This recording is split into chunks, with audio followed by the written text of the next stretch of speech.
Salut tout le monde, bienvenue à Déclic 3M, une simple idée, un grand changement avec Maxène. Eh bien cette semaine, on est très heureux de vous parler de ce qui fait l'actualité. Il s'agira bien sûr du sapin de Noël. Le moment est donc venu de vous abonner à partir de cette adresse.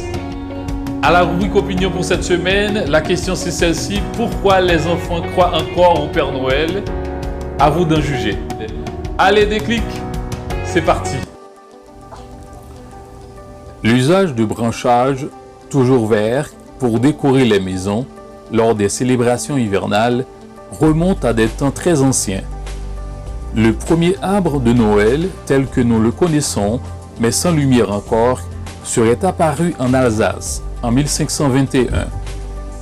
Au XIVe siècle, les décorations étaient composées de pommes, de confiseries et de petits gâteaux.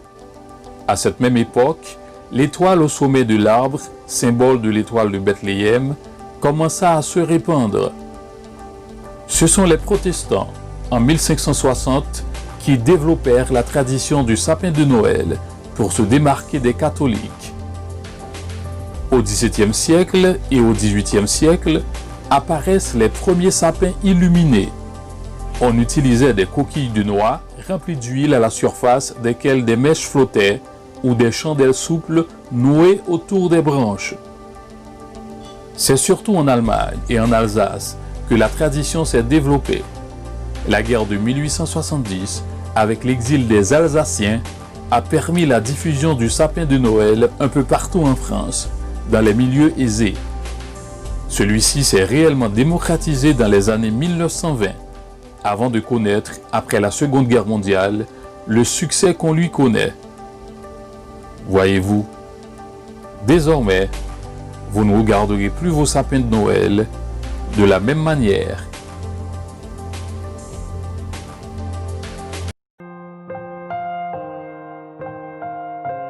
Je ne crois plus au Père Noël parce que j'ai plus l'âge pour ça.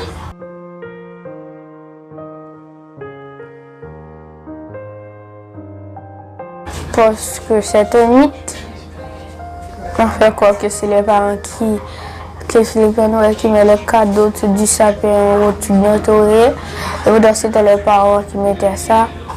C'est pour ça qu'ils nous demandent chaque année qu'est-ce que tu aimerais pour Noël.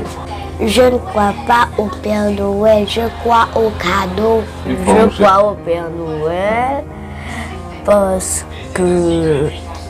Attends. En fait, je ne crois pas au Père Noël parce que la magie de Noël n'existe pas. Et les reines qui tirent le traîneau du Père Noël n'existent pas. Le traîneau n'existe pas. Je ne crois pas au Père Noël.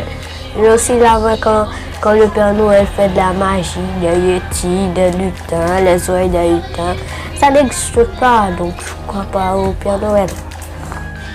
Bienvenue à la question mystère.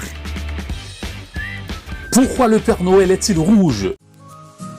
La légende veut que Coca-Cola lui ait attribué sa couleur. Or, le Père Noël était déjà rouge bien avant que la marque de soda ne s'en empare.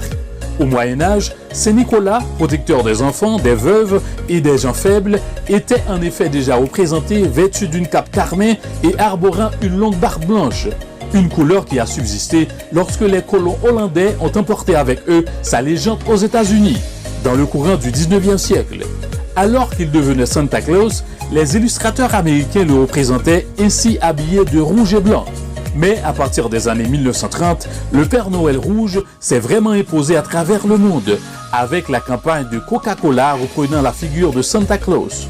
Merci de votre attention. À très bientôt.